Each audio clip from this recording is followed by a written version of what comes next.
네, 머스노5입니다. 개장 전에 알아야 할 5가지 뉴스 짚고 가도록 하겠습니다.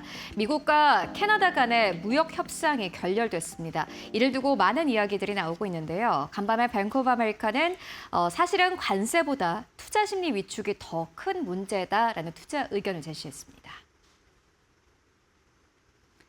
미국과 캐나다의 무역 협상이 결렬되면서 기업 투자와 고용, USMCA 협상에도 악영향을 줄 수 있다는 분석이 나왔습니다. 양국은 무역 합의에 근접했지만 협상이 무산됐고 미국은 상당수 캐나다산 수입품에 50% 관세를 부과했습니다. 캐나다 역시 이에 맞서 보복 관세를 예고했습니다.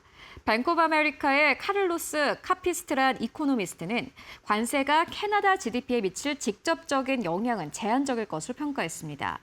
새 관세 대상이 캐나다의 대미 수출에서 차지하는 비중이 5%를 조금 넘는 수준이기 때문입니다.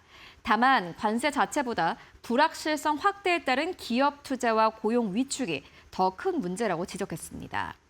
여기에 더불어 UBS는 무역 긴장 재확대로 USMCA 협상의 조기 타결 가능성이 낮아졌다고 분석했습니다. UBS는 관련 협상이 2027년까지 이어질 가능성을 기본 시나리오로 보고 있습니다.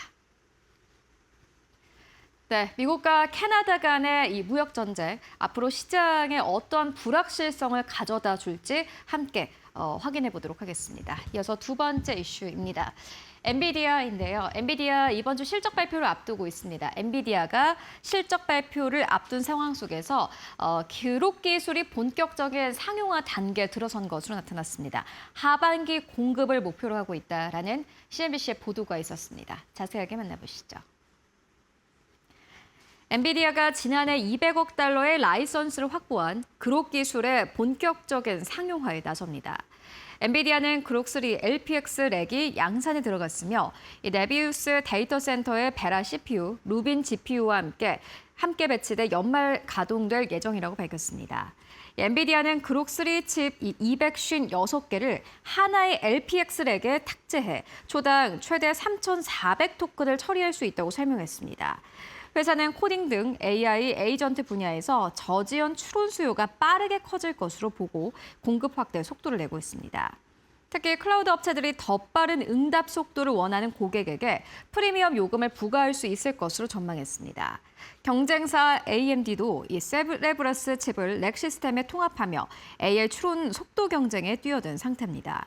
젠슨 황 CEO는 블랙웰과 벨라루빈 시스템을 통해 2027년까지 누적 1조 달러 매출을 올릴 것으로 전망했습니다. 네, 이번 컨퍼런스 콜에서 관련된 발언이 나올지도 함께 기대해 보도록 하겠습니다. 네, 이어서 세 번째 뉴스입니다. 트럼프 대통령의 주식 거래 관련 사안들이 어제 공개가 됐는데요. 트럼프 대통령이 6월에 스페이스X의 주식을 5만 달러 정도 매입한 것으로 추정됐습니다. 이번 재산 공개에서 확인이 된 건데요. 자세하게 만나보시죠. 도널드 트럼프 미국 대통령이 지난 6월 스페이스X 주식을 최대 5만 달러어치 매입한 것으로 나타났습니다. 재산 공개 신고서에 따르면 트럼프 대통령은 6월 23일 15,001달러에서 5만 달러 규모의 스페이스X 주식을 사들였습니다. 이번 매입은 트럼프 대통령이 6월 한 달간 실시한 1,000건 이상의 주식 거래 가운데 하나입니다. 스페이스X가 6월 12일 IPO를 실시한 지 11일 만에 주식을 매입한 셈입니다. 백악관은 제3자 금융기관이 대통령의 포트폴리오를 독립적으로 운용해 트럼프 대통령이나 가족이 투자 결정에 관여하지 않는다고 설명했습니다. 다만 로이터는 이번 투자로 트럼프 대통령과 주요 정부 계약업체인 스페이스X 사이에 새로운 재정적 연결고리가 생겼다고 평가했습니다. 트럼프 대통령은 최근 미국의 상업용 우주 발사를 대폭 늘리도록 지원하라고 참모진에 지시한 바 있습니다. 네, 트럼프 대통령의 이렇게 재산 공개가 시행되면서 트럼프 대통령이 어떤 주식을 가지고 있는지도 역시나 공개가 됐습니다. 앞으로 시장에 미칠 여파를 함께 확인해 보시면 좋을 것 같고요. 이어서 네 번째 뉴스로 옮겨가 보도록 하겠습니다. 꽤나 중요한 뉴스였는데요.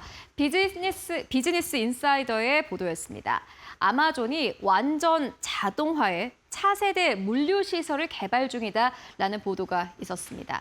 아마존은 특히나 물류에 꽤 많은 돈이 들어가기 때문에 이 부분은 비용 절감이 굉장히 중요한 뉴스라고 보실 수도 있는데요. 자세하게 만나보시죠.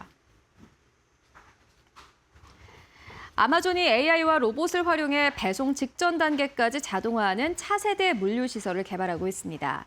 비즈니스 인사이더가 입수한 내부 문서에 따르면 프로젝트 명칭은 테트로미노로 완전 자동화 배송기지 구축이 목표입니다.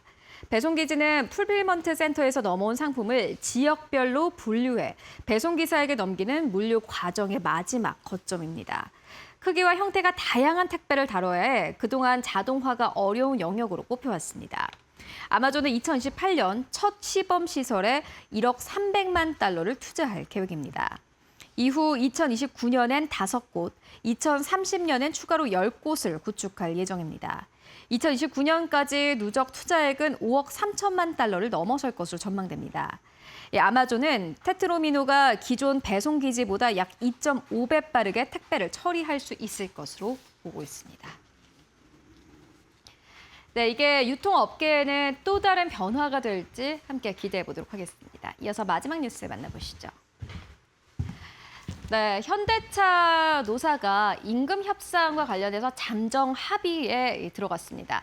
31일에 찬반 투표를 할 예정이라고 하는데요. 자세하게 만나보시죠.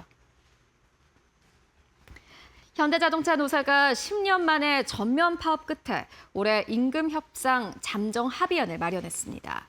노사는 기본급 10만 원 인상과 성과급 400%의 1,270만 원, 주식 15주 지급 등에 합의했습니다. 또 내년 하반기에는 200명, 2028년에는 300명 등 생산직 500명을 신규 채용하기로 했습니다. 상여금 인상은 내년 단체 교섭에서 다시 논의하고 정년 연장은 관련법 개정 시 임금 피크제 확대 없이 시행하기로 했습니다. 회사가 노조 활동과 관련해 제기한 손해배상 가압류 10건도 모두 해제하기로 했습니다. 노사는 지난 5월 상견례 이후 111일 동안 교섭을 이어왔고 노조는 모두 60시간 파업했습니다. 업계에서는 파업에 따른 생산 차질이 5만 5천여 대, 매출 차질액은 2조 3천억 원을 넘는 것으로 추산하고 있습니다. 노조는 오는 31일 잠정 합의안 찬반 투표를 실시하며 가결되면 올해 임금 협상이 최종 타결될 예정입니다. 네, 이에 따른 오늘 시장의 주가 흐름 함께 확인해 보시면 좋을 것 같습니다. 지금까지 머스트 노우 5와 함께 알아보고 왔습니다.